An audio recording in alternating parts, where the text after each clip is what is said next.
Hola con todos, el tema que hemos escogido como grupo para hablarlo el día de hoy se denomina intuición y creatividad.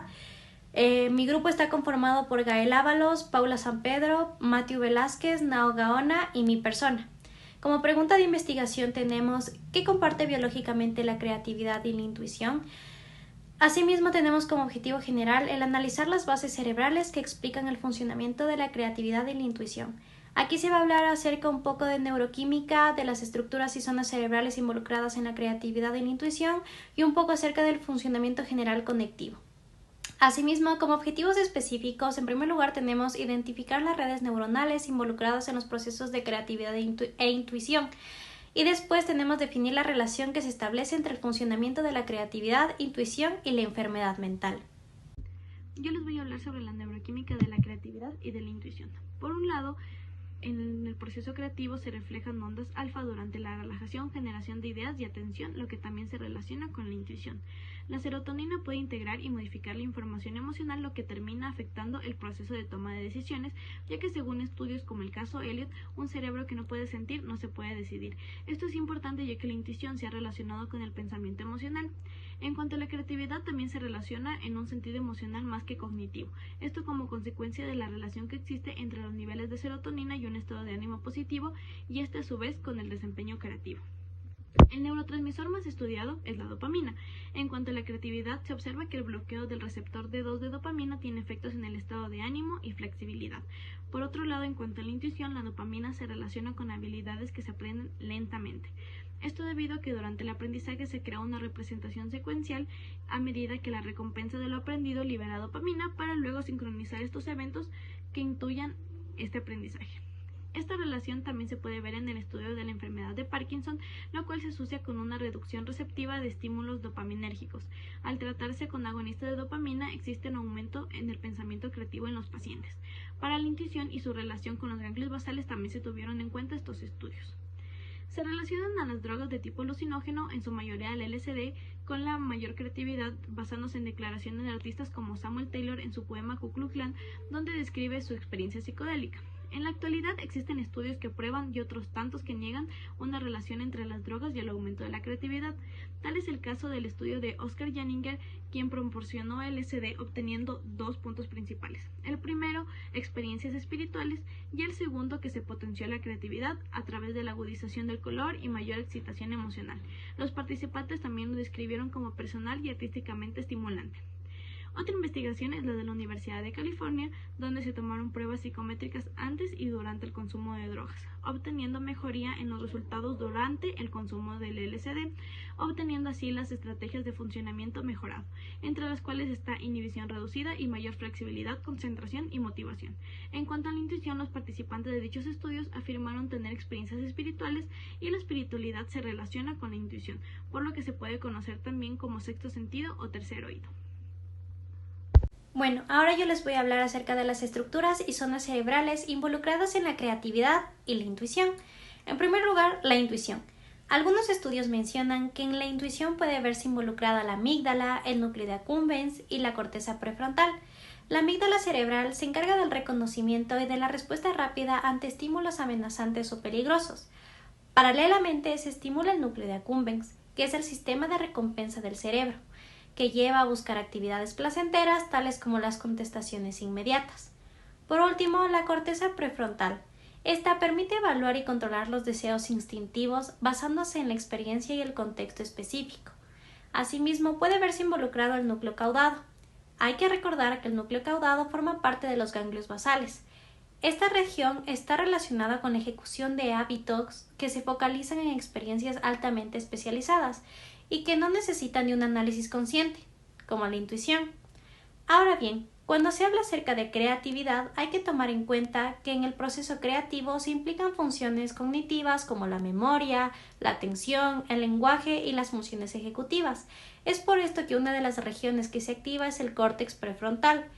Este se encarga de la activación de los centros de control para crear un pensamiento divergente, implicando así la fluidez y la flexibilidad de pensamiento para la resolución de problemas. Ahora, dentro del área parietal se encuentra la conexión entre las representaciones mentales del cerebro y la comprensión, Por eso, se podría decir que el área parietal sirve como un integrador sensorial, facilitando la creación de nuevas ideas. De la misma manera, otras regiones cerebrales implicadas en el proceso creativo involucran a los lóbulos temporales, puesto que están relacionadas con la cantidad de respuestas no usuales que una persona puede darle a una situación específica, es decir, están asociados a la originalidad. Por último, se incluiría el giro temporal superior, ya que este da paso a la generación de ideas creativas, y al sistema límbico, ya que es el encargado de gestionar las respuestas fisiológicas ante estímulos emocionales. Bien, en cuanto a otro aspecto también importante, les hablaré sobre el funcionamiento general conectivo. Primeramente, es necesario saber que la base de la gran capacidad y operatividad del cerebro humano tiene como pilar fundamental una red compleja de regiones estructurales que, a su vez, se encuentran funcionalmente interconectadas y son las encargadas de procesar e integrar la información proveniente de distintos estímulos, de manera ágil y eficiente. Se menciona también que la conectividad cerebral se refiere a un patrón de vínculos anatómicos, es decir, conectividad anatómica, o por otro lado de dependencias estadísticas, refiriéndonos así a la conectividad funcional, o de interacciones causales en relación a la conectividad efectiva, entre distintas unidades dentro de un sistema nervioso. Por otra parte, las unidades corresponden a neuronas individuales, poblaciones neuronales o regiones cerebrales segregadas anatómicamente. El patrón de conectividad está formado por enlaces estructurales, como sinapsis o vías de fibra, o representa relaciones estadísticas o causales medidas como correlaciones cruzadas, de coherencia o bien como un flujo de información. La actividad neuronal y, por extensión, los códigos neuronales están limitados por la conectividad. Esto quiere decir que, en definitiva, la conectividad cerebral es, por lo tanto, crucial para dilucidar cómo las neuronas y las redes neuronales procesan la información. De esta manera, surgen como consecuencia las respuestas, ya sean de manera intuitiva, es decir, casi instintivas, o por otro lado ligadas a un distinto tipo de mecanismo, es decir, el procesamiento e integración de varias representaciones mentales que, en conjunto, surgen como respuestas creativas al estímulo. Ahora bien, la investigación en el campo de la creatividad y la intuición ha demostrado que las redes neuronales juegan un papel crucial en estos procesos cognitivos complejos. Según Beatty, Benedek, Silva y Schachter, la creatividad implica la interacción dinámica entre varias redes neuronales, incluyendo la red de modo por defecto, la red ejecutiva y la red de atención. La red de modo por defecto se activa durante la generación de ideas creativas y está relacionada con la imaginación y la visualización de escenarios mentales. La red ejecutiva se encarga del control cognitivo y la planificación, mientras que la red de atención dirige el enfoque y la concentración. La interacción de estas redes neuronales es esencial para la creatividad. Por otro lado, Meisles, Aaron Pérez y Shamai Sori han encontrado que el lóbulo temporal parietal izquierdo juega un papel importante en la evaluación e inhibición de la generación de ideas creativas. Esta área del cerebro se encarga de evaluar si una idea es relevante y útil para el problema en cuestión, y de inhibir ideas relevantes o improcedentes. La investigación de Hub, Cook y Bird sugiere que la intuición, una forma de pensamiento no consciente, también se basa en redes neuronales complejas, volviendo a incluir la red de modo por defecto, la red de atención y ahora la red somatosensorial. Estas redes trabajan juntas para procesar información y detectar patrones subconscientes, lo que lleva a la toma de decisiones. En conjunto, estas investigaciones sugieren que las redes neuronales son esenciales para la creatividad y la intuición. La interacción dinámica de estas redes es fundamental para estos procesos. Las redes neuronales no solo facilitan la generación de este tipo de ideas, sino que también se encargan de la evaluación y selección de las mismas. Además, la intuición, un proceso subconsciente, depende de estas redes neuronales para procesar información y detectar patrones. Por lo tanto, el estudio de las redes neuronales y su interacción es fundamental para comprender y mejorar la creatividad y la intuición. Bueno, yo les voy a hablar sobre la creatividad y la intuición dentro de los trastornos psicológicos y la relación que tienen entre ellos. Esta comienza a ser estudiada ya desde la cultura occidental, Se crea la relación entre la creatividad y los trastornos mentales y esta es descrita por algunos filósofos como lo son Sócrates y Aristóteles, debido a que ellos interpretaban que si las personas eran buenos o tenían habilidades dentro de la filosofía, literatura o literatura creativa, tenían algo malo dentro de ellos porque se consideraba que ellos alucinaban y se les ponía o se les describía con la palabra locos. También las personas melancólicas se les consideraba como personas altamente creativas o intuitivas. En este video vamos a hablar de un artista como es Vincent van Gogh. Este tan reconocido artista postimpresionista holandés, cuyos cuadros en la actualidad se encuentran entre los más populares e icónicos de la historia, se cree que sufrió diversos trastornos mentales.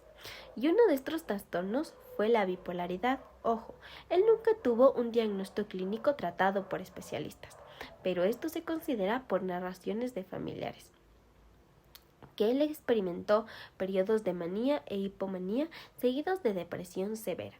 Durante estas fases maníacas, las personas experimentan un aumento de imaginación, excitación y energía, lo que les permite ser especialmente creativos y hacer aportaciones poco convencionales, como las fueron de Vincent van Gogh. Para que esta relación pueda ser comprobada, se realizaron ciertos estudios, y uno de ellos fue de Andersen en 1987. Este estudio tuvo una muestra de 30 escritores creativos, 30 familiares cercanos y 30 personas de su entorno, el cual fue un grupo de control. Este experimento dio como resultado que las personas que tenían índices de comportamientos depresivos y bipolares en escritores y familiares eran más altos que en el grupo de control. Ahora, con respecto a la intuición, no hay ciertos estudios que comprueben la relación, pero consideramos que la intuición se puedan informar de cambios en la percepción o sensibilidad durante los episodios maníacos o depresivos que puedan ser interpretados con mayor conexión a su intuición o sentimientos internos. La creatividad y la intuición se relacionan con distintos procesos mentales a nivel neuroquímico, cognitivo y biológico que comparten, y con el comportamiento humano también, en la forma de que se toman sus decisiones, aprendizaje, resolución de problemas y expresión emocional. La creatividad está presente todos los días, por lo que es importante conocer cómo funciona. Sin embargo, aún quedan muchas incógnitas dentro de este estudio, como es la relación con las drogas y como patologías que son el Parkinson, bipolaridad, entre otras. Estas son parte de la supervivencia de la sociedad. La relación que existe entre la creatividad o intuición como los trastornos mentales son bastante influyentes y se ve reflejado en artistas como lo son Vincent van Gogh, ya que se considera que también gracias a su trastorno le permitió realizar obras tan peculiares como son las que las tiene presentes. Muchas gracias.